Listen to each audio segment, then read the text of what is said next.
Brawl Stars oynuyorum. Bəli dostlar, mobilden Brawl Stars oynuyorum. Bir ay yani YouTube'u ara vermiştim bir ay. Onun için yani özür sayın bir ay ara verdim yani YouTube'a. Ama geri döndüm. Yani her gün daha video atacağım. İnşallah da vaktim olursa atacağım size.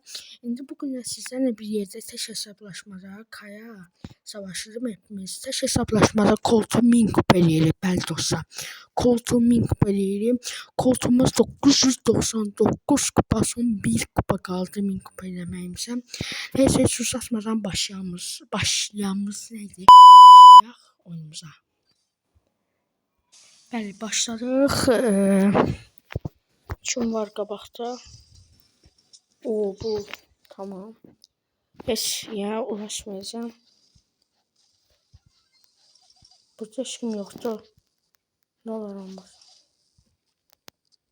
Olmasa tamam Rico var. Oy bu. Ben ayda Rico bu. Aha Rico aldı. Uydu Rico aldı bu. Yaşa. Rico sal beni yoxum burada. Əla. Kesin biraz qaba. Adam olmasın burada. Əla burada heç kim yoxdur. İndi gözlə. Biraz kısa Meg var orada solda. Solda Meg. Abi Meg gelir. 70 kişi kaldı. Yiyin birbirinizi. İlk 5'e girsək. Yəqin şimdi 1000 kupa kolt olacaq inşallah. Gözlə hələlik. Videoda like atıp abone olarsanız çok sevinirim. Ya çok emek verirəm belə videolara. Qəşəng 5. İlk 5'te bir nəfər çocuğu oynuyorum. Qəşəng və 1000 kupa kolt gəldi. Xeyirli olsun. O ilk 3'te mən gözləmirdim. Rico partladı. Rico çok güçlü oynuyor. Bu altın Rico. Kostümün hakkını verir yani. Alsam ne güzel olardı. Aha sana azı. Alabilirim. Ayda. Hiperi var. Gene birinci olmasa ayda intellekt de həmişə şişmeyim. Birinci olmasa şaşıracağım. Yes koltuğu aldım. O koltuğu deyirəm. Ben Rico'nu şaşırdım sonra. Alaram. Alaram. Ay internet gitti. Ay mesela sen ayda can sağ 70 can çok uğurlu rəqəm 70 can və ikinci olaraqdan koltuğu 1000 kupa elədik, hətta 1009 kupa. Çıxışımı verirəm və qarşınıza 1000 kupa kolt. Bəli 1000 kupa kolt elədim.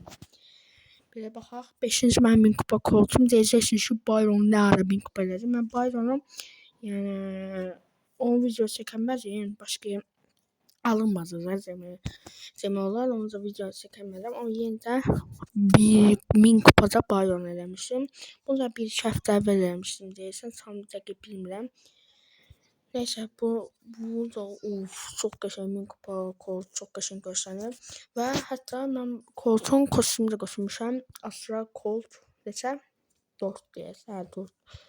Və aşamalıda da 69-cu. Bəli, 69-cu. Hayır 69 olmaz, 68 şükürlər. Mən bu kostümü burada almışam. Aşamalıca kasacağım. İndi elmas biləm hələ ki. Gizemli olmağa çalışacağım. Keçən sezon elmas 3 olmuşum. Bir də bilərsiniz Uno gəlmişdi. Uno etkinlikdə qısacası. Onu qazandım. Test sırası yoxdur amma kostüm var məndə. Uno testler gördüyünüz kimi. Amma onu qazanmışdım. Şu düşünəcəm. Şampiyonluq müzakirəsi gələcək. Bir gün sonra onun da videosu YouTube'da paylaşacağım, yani çekeceğim. Burada açıklama TikTok hesabım var.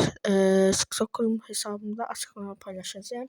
Neyse dostlar, videomuz bu kadar idi. Videoya like atıp abone olarsanız çok sevinirim. Özünüze yaxşı baxın. Bay bay.